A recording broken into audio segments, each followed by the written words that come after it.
Hola amigos, bienvenidos al estudio de la Escuela Sabática en este proyecto producido por Editorial Safeliz en colaboración con el Campus Adventista de Sagunto. Llegamos a la lección número 5, el testimonio de los samaritanos. Y como siempre podéis formar parte de la comunidad de WhatsApp de Safeliz para estar al tanto de todas las novedades. Es para el sábado 26 de octubre y dice el versículo de memoria: y decían a la mujer, ya no creemos solo por tu palabra, sino porque nosotros mismos la hemos oído y sabemos que en verdad este es el Salvador del mundo. Juan capítulo 4. Bueno, vamos a hablar de los samaritanos. ¿Quiénes eran los samaritanos? En el año 722 el reino de Asiria había conquistado el reino del norte de Israel.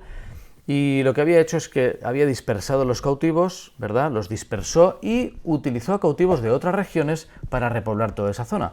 Así que al final se formó una sociedad mixta, medio pagana, medio judía, que dio lugar a los samaritanos.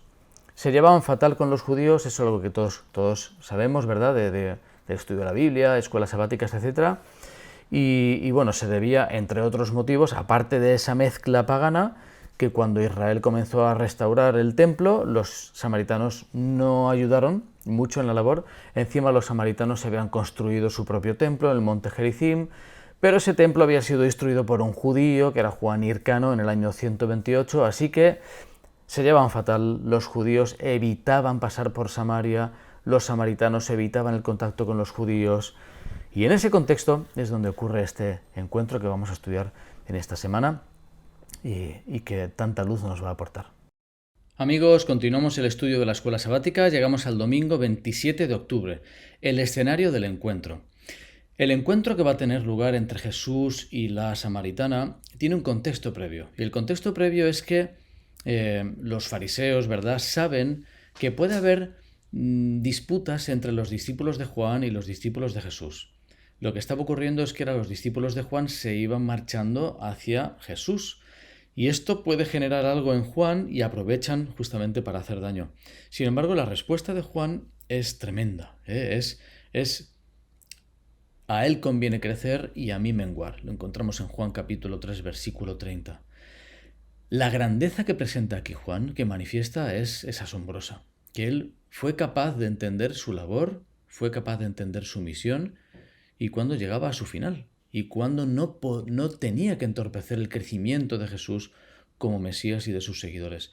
Pero en todo caso, Jesús decide marcharse, quizá para evitar el conflicto. Y ahí es cuando comienza a acercarse hacia Samaria. Cuando llega allí, el encuentro ocurre en el pozo de Jacob, estaba situado al lado de Siquem. Y lo que ocurre en el pozo es que Jesús y los discípulos llegan, los discípulos van a comprar comida y aparece esta mujer a mitad del día, ¿verdad? A mediodía, el mayor calor.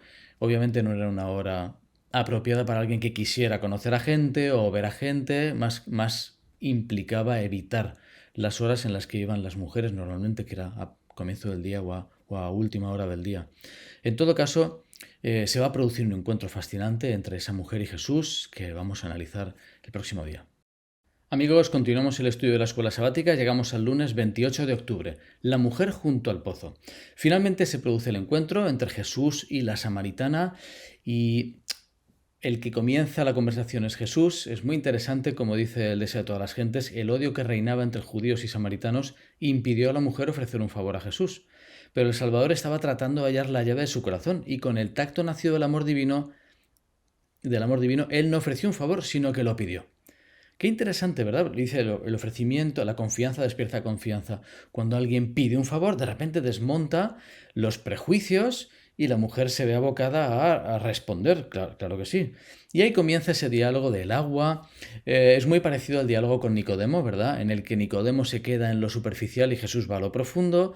Esta mujer también se queda en lo superficial. Si no tienes agua, ¿de dónde la sacarás?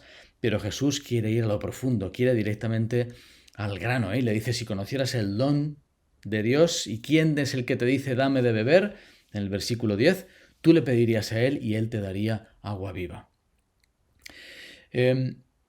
La mujer, aunque intenta escabullirse, va entrando en un conocimiento de quién es el que está hablando con ella, pregunta a pregunta, y esta noción del agua es tan importante porque justamente menciona la realidad de la vida eterna, a la que todos aspiramos. Ojalá tuviésemos todos sed de vida eterna como tenemos sed de agua. Amigos, continuamos el estudio de la escuela sabática. Llegamos al martes 29 de octubre. Señor, dame de esa agua. La escuela sabática va desgranando la conversación. Hay un versículo interesante en Ezequiel 36, dice: esparciré sobre ustedes agua limpia, serán limpiados de todas sus inmundicias y de todos sus ídolos. Como ese aspecto purificador del agua se repite durante la Biblia con esa metáfora tan rica teológicamente. Y en este caso el debate se produce justamente con el agua. En ambos casos, tanto en el caso de Nicodemo como en el caso de la mujer, los dos hemos dicho que se quedan con la metáfora superficial.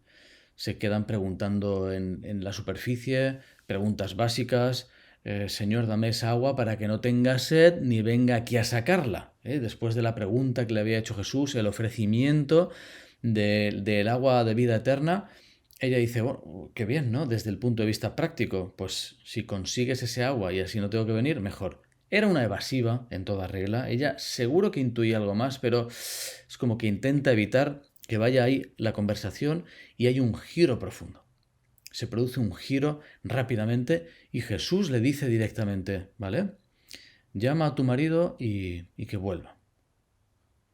La sorpresa de la mujer tuvo que ser mayúscula cuando se produce ese giro en la conversación de repente.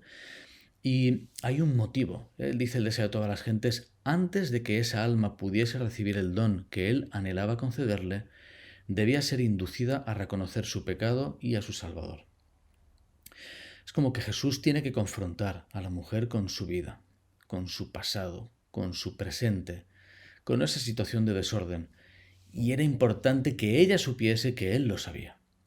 Y en esa confrontación de pregunta y respuesta se produce un conocimiento y a partir de ahí la conversación continúa, como veremos el próximo día. Hola amigos, continuamos el estudio de la escuela sabática. Llegamos al miércoles 30 de octubre, la revelación de Jesús.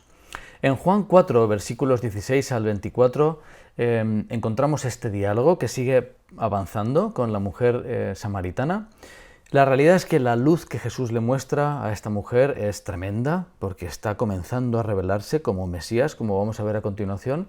Así que ella sigue intentando escabullirse, sigue intentando evitar esa confrontación con quién era ella en realidad y plantea una controversia de repente allí, de dónde hay que adorar. Jesús aprovecha para responder con paciencia que justamente el culto judío era el correcto, el culto samaritano no, porque era sincretismo, era una mezcla de paganismo y judaísmo. Así que aprovecha para dejar esa situación clara, pero también aclara que la adoración a Dios no depende de un lugar. No hay espacios sagrados en el Nuevo Testamento, sino que hay pueblo santo, con relación con Dios. Así que no tiene que ver con el lugar donde se adore, y entonces Jesús intenta evitar eso hasta que finalmente se revela. Es la primera vez, como dice la escuela sabática, y aparece así en la Biblia, la primera vez, la única vez, donde Jesús claramente se revela como Mesías antes de su juicio. Y uno podría pensar, ¿y a quién se revela? ¿Algún líder? ¿A algún pueblo? ¿En alguna gran predicación? Y no, es a una mujer anónima, solitaria, samaritana, y Jesús tiene esa gentileza y tiene esa estrategia y tiene esa bondad de revelarse a ella como Mesías. Ella obviamente no puede quedarse con ese mensaje para ella misma y rápidamente vuelve a la ciudad trayendo más gente, como veremos. Pero es precioso el pasaje y ver cómo Jesús aprovecha esa oportunidad para hacer una revelación tremenda que ha llegado hasta nuestros días. Hola amigos, continuamos el estudio de la escuela sabática. Llegamos al jueves 31 de octubre, el testimonio de los samaritanos. Esta lección se centra en Juan capítulo 4, versículos 2 al 29. ¿Qué ocurre? La comunicación, la conversación con esta mujer se ve interrumpida con la llegada de los discípulos. Los discípulos llegan, se sorprenden obviamente que esté hablando con una mujer. La mujer aprovecha para marchar a la ciudad, a contar a los suyos lo que acaba de ocurrir. Y Jesús aprovecha para hablar a los discípulos sobre la importancia también de lo que acaba de ocurrir. Juan de alguna forma quiere que entendamos la situación y que para Jesús compartir el plan de salvación es mucho más importante que comer. hasta ese punto llega. Trata de que los discípulos entiendan la urgencia de compartir el mensaje, la urgencia que representa a un pueblo entero que no conocía la realidad que ellos estaban viviendo, contárselo. Y Jesús se alegra, Jesús llena su mente y su corazón y casi su estómago, podríamos decir, con la satisfacción de haber compartido ese mensaje con la mujer samaritana. Lo interesante también que ocurre aquí es que en los versículos 39 al 44 muchos de los samaritanos creyeron por el testimonio, porque ella afirmó: me dijo todo lo que hice. El versículo 39, me ha dicho todo. Esto es como el argumento, la palanca sobrenatural que ella utiliza para demostrar que es alguien sobrenatural. Pero lo que es muy bonito es cuando termina, dice: ya no creemos solo por tu palabra, sino porque nosotros mismos lo hemos oído y sabemos que en verdad este es el Salvador del mundo. ¿Cómo contrasta la fe de los samaritanos con todas las discusiones teológicas que estaba teniendo Jesús con su propio pueblo? Qué bueno es que podamos ser abiertos a recibir el mensaje, a compartir el mensaje. Nunca sabemos el impacto que puede tener, y a disfrutar cuando la gente descubre quién es Jesús. Hola amigos, llegamos al final de la escuela sabática, de la lección 5, con el viernes 1 de noviembre. Los párrafos de Elena White seleccionados del Deseo de todas las gentes son muy bonitos. Fijaos, tan pronto como el Salvador, tan pronto como halló el Salvador, la mujer samaritana trajo a otros a él. Esta reacción de la samaritana es sorprendente, pero es que es rapidísimo. No tarda ni una hora en compartir lo que acaba de aprender. Dice: demostró ser una misionera más eficaz que los propios discípulos. Ellos no vieron en Samaria indicios de que era un campo alentador. Tenían sus pensamientos fijos en una obra futura: sí, ya haremos, tenemos que pensar, tenemos que planear la estrategia. Y creo que es un reproche también para nosotros, ¿no? A veces planeamos y a veces pensamos y decidimos lo que haremos en el futuro, y mientras tanto, ¿qué? Esta mujer recibe el mensaje y lo comparte directamente, en la misma hora. Dice: por medio de la mujer a quienes ellos despreciaron, toda una ciudad llegó a ir al Salvador, y ella llevó enseguida a luz a sus compatriotas. Y continúa: esta mujer representa la obra de una fe práctica en Cristo. Una fe práctica. La fe no es simplemente un asentimiento intelectual. No es decir: pues sí, pues es el Mesías. No, práctica. Pues lo comparto. Y dice: cada verdadero discípulo, es una frase muy conocida de Elena White, cada verdadero discípulo nace en el reino de Dios como misionero. El que bebe del agua viva llega a ser una fuente de vida. Ojalá esto sea una realidad en nuestras vidas y que lo podamos disfrutar. Que el Señor te bendiga.